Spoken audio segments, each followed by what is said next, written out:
Hey, Joe Biden knows exactly who stabbed him in the back when it comes to the Democratic mutiny that forced him off the ticket and turned him into a lame duck president stuck on the beach. The president name-dropping Nancy Pelosi while speaking out on what happened.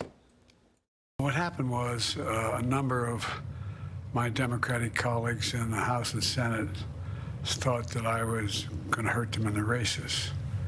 And I was concerned if I stayed in the race, that would be the topic. You'd be interviewing me about why did Nancy Pelosi say, why did someone, and I thought it'd be a real distraction, number one.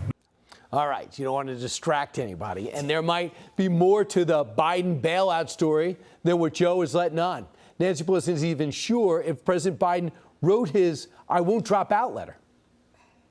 Some said that some people were unhappy with the letter. I'll put it in somebody else's mouth because it was I don't even know, it didn't sound like Joe Biden to me. It really didn't.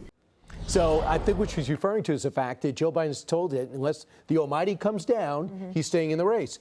Read my lips, basically. He told 3 crowds and 3 network anchors, I'm staying in the race. All of a sudden, he's out of the race when Nancy Pelosi is asked about his true intent. Oh, don't believe that letter. I don't think he wrote that letter. She's certainly not tamping down the conspiracy theories about all of this. What's interesting to me is that he didn't even seem mad at her. I think he seems relieved. And also, he has just come to realize, like, okay, so it's happened. It's over. He is definitely not going to be the next president or get reelected. Did you see that C-SPAN this weekend actually had a camera on the Delaware beach the whole time? What, Jill Biden's reading a book. Joe Biden's on his back. This is on C-SPAN. Terrible. And I would just also say this. Ross Douthat of the New York Times, who is a conservative guy, but I think that even the White House would say he's very fair. He raises this point, which is, can he actually do the job for the next 5 months? A period of transition between one president to the next is a time when a country, in this case our country, is the most vulnerable. And we have a lot of big issues. Right. Hackings and wars and things happening, and adversaries testing us. And I'm not saying he's not doing his job, but I think that Nancy Pelosi didn't tamp down the questions of whether he can do it right now. And what about this? What about the judgment of being an Irish person and laying in the open sun without an umbrella? The Irish are not allowed in the sun as a people, and he's out there setting a bad example, Judge. Well, you know, I'll tell you, we listened for 3.5 years about how Donald Trump was a threat to democracy, right? And there was an attempted coup and all that stuff. And the truth is, the very people who talked democracy had their own insurrection against the sitting president. I mean, this sitting president got something like, what was it, 18 million votes in the primary, 4,000 delegates, and they say, we want you out. Not because you're unfit, but because you can't win. I mean, what are they so afraid of with respect to Donald Trump?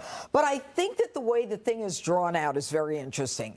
You know, we start with, you know, the Clooney thing, and then we've got the, you know, Nancy Pelosi gives the okay for the Congress people to start coming out to tell Joe to drop out. Dean Phillips, then there's 4, then there's 10, then there's 18, right? That all happens.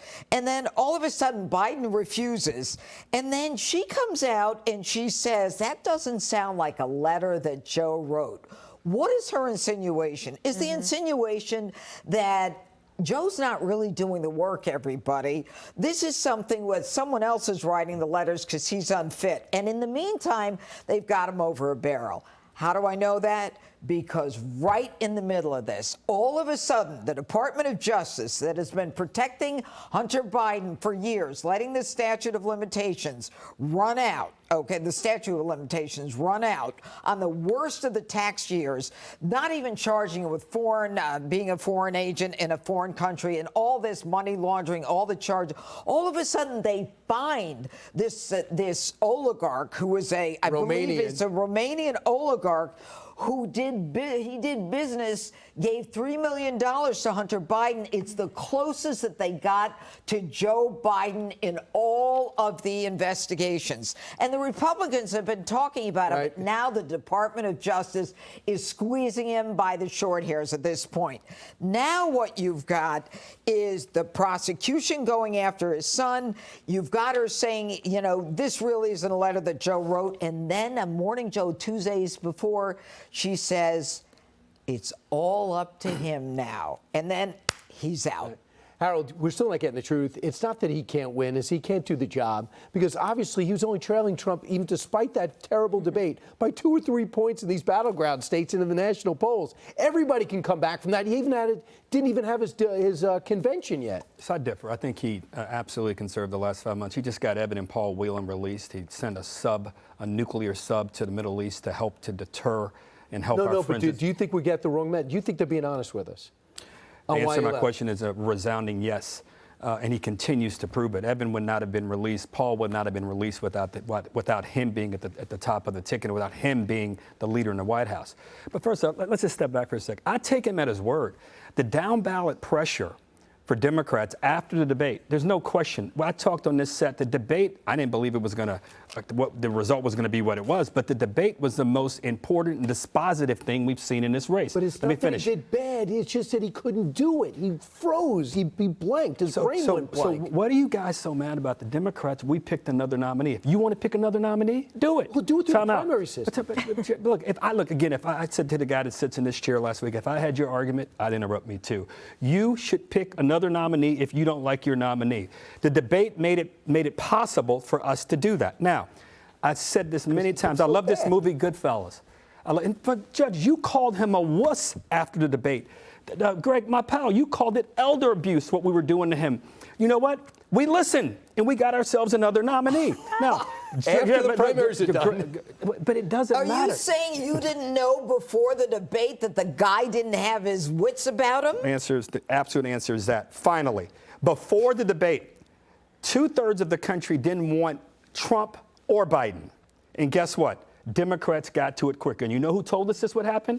Who told us that the Democrat would be in the lead, or the person who was not one of those would be in the lead? Nikki Haley. She said, whichever party chooses the non-80-year-old first will be in the lead. And guess what? So far, she's more right than wrong. We've got a long campaign in front of us, but we should all accept the fact Kamala Harris is the Democratic nominee now. Greg, do you agree with Harold? Well, I think that if Nikki Haley was in there, that debate wouldn't have happened. So it was Trump who took out Biden. I don't take Biden at his word, because he's just an awful human being. His comments on Trump were even more divisive and loathsome now. Yep. Than they were pre-assassination attempt. Not only did he learn nothing from that, he remembers nothing, including what he just said after Trump was shot. His vocabulary is saying that Trump is still a danger to America, an existential threat. So again, he's creating an environment where violence is encouraged. We've been doing this for 4 years. Remember, if you say somebody's Hitler or is going to destroy America, that means all actions, be they legal or illegal, are okay. Going back to this palace coup, if Joe was fit for the presidency, then they took it from him. If he's unfit, then he needs to go, because he cannot. I disagree. He's not in charge. He's not in charge. It's so clear. He's like the consultant at a company that people let just walk the halls, and you try to not make eye contact. The dude he's doing more interviews now than Kamala. Why is he doing more interviews? Because he doesn't matter. He can't hurt the party anymore, so they just push him out there. And now they let him play president. They let him play. You could still sit at the desk. Don't touch any buttons, Joe. If he's in charge, Harold, then we have a bigger lesson here, and that is the United States does not need a president at all. And perhaps we have to start thinking about how much attention we pay to the White House. Perhaps Americans should be looking at all the issues more locally. Start with the states, go to the cities, go to the towns, the school boards. Maybe that's where we should really be focusing if the president is so unnecessary. Is there a difference between being ready for 5 months and not being able to serve for 4 more years? Because there was that thinking in the Democratic Party. Well, 4 more years. I didn't think he was. Right. I don't think he was capable this last year. I think he's dangerous, and he's vengeful. I mean, that crap he was saying. He's not a good man. He's a bad man. By the way, Hunter did write that letter. Right, probably. But Hunter didn't come up in the interview. It's hard to believe.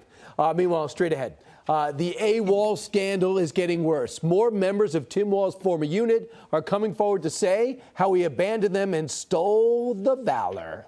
Click here to subscribe to the Fox News YouTube page to catch our hottest interviews and most compelling analysis. You won't get it anywhere else.